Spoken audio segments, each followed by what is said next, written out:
बहू का लौटा बचपन। रश्मि की सास उससे बहुत काम कराती थी और वो इस बात से बहुत परेशान हो गई थी।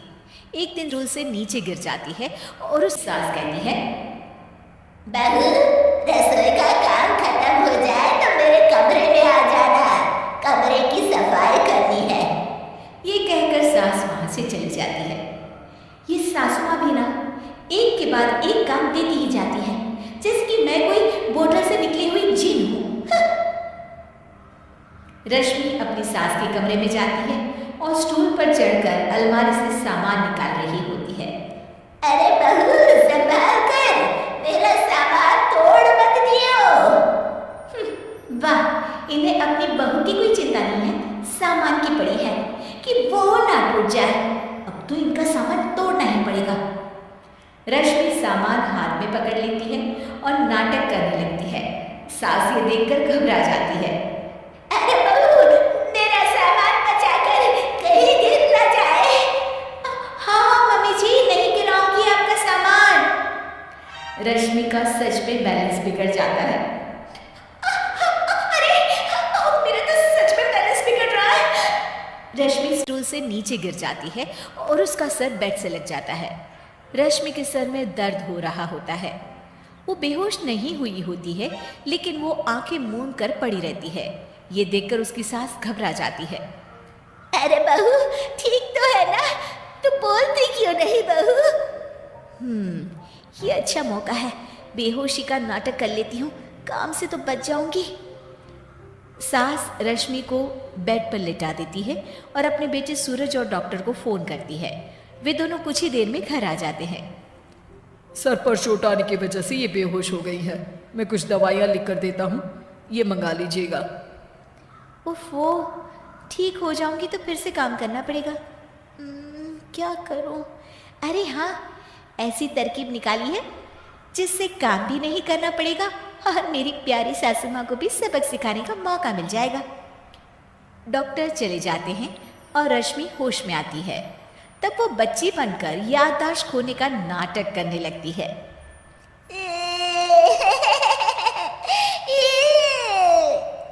अरे बेटा, ये बच्चे के रोने की आवाज कहाँ से आ रही है? हाँ माँ, मैंने भी आवाज़ सुनी। फिर से रोने की आवाज आती है। अरे, ये तो मेरे कमरे से आ रही है। वो दोनों कमरे में आते हैं तो रश्मि रो रही होती है और बच्चों की तरह हरकतें कर रही होती है। दोनों उसे देखकर हैरान रह जाते हैं। मेरे मम्मी जी पापा कहाँ है? मुझे आइसक्रीम खानी है। अरे सूरज, ये तो बच्चों की तरह बर्ताव कर रही है। हाँ माँ, लगता है चोट लगने से इसके दिमाग पर असर हुआ है। आप लोग कौन है? मुझे मम्मी के पास जाना है। अंकल अंकल, मुझे मम्मी के पास जाना है। अंकल? अरे रश्मि, मैं तुम्हारा पति हूँ, क्या तुम्हें याद नहीं है?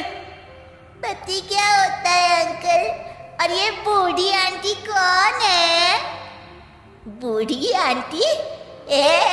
बूढ़ी किसको बोला? बूढ़ी को बूढ़ी नहीं बोलूंगी तो क्या बोलूंगी?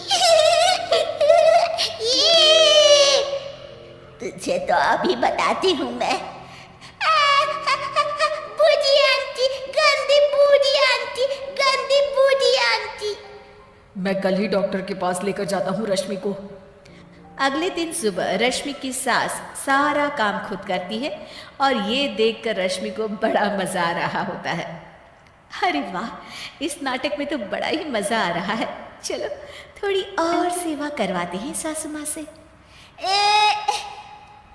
आंटी, मुझे ना भूख लगी है। अरे, इतनी देर से मेरा सर खा रही है, तेरी भूख नहीं मिटी। अब क्या खाना है तुझे? मुझे चॉकलेट शेक पीना है। अरे, मुझे नहीं आता चॉकलेट वाकलेट शेक बनाना। मुझे चॉकलेट शेक चाहिए, मुझे चॉकलेट शेक चाहिए। अच्छा, मेरी बात चुप हो जा, लाती हूँ बनाकर चॉकलेट शेक। रश्मि अपनी सास से खूब काम करा रही होती है और अपने नाटक का जमकर फायदा उठा रही होती है। रश्मि पूरे घर को बार बार गंदा कर देती है और उसकी सास बार बार सफाई कर रही होती है। ए बहू, तुझे समझ में नहीं आ रहा? कितनी बार कहा है कि एक जगह बैठ, अभी एक थप्पड़ लगाऊंगी तुझे। रश्मि रोना शुरू कर देती है।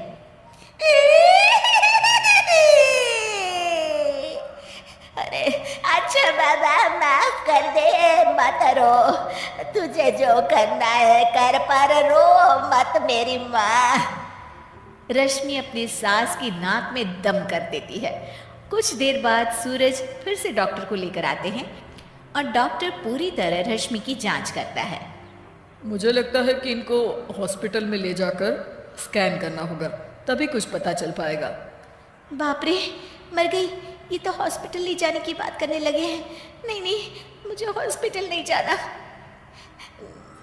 नहीं नहीं, मुझे हॉस्पिटल नहीं जाना डॉक्टर अंकल, गंदे अंकल, मुझे नहीं जाना।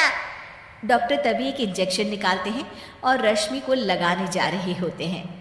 नहीं नहीं, मुझे इंजेक्शन मत लगाइए डॉक्टर, मुझे इंजेक्शन से बहुत डर लगता है। मैं तो नाटक कर रही थी, मैं बिल्कुल ठीक हूँ।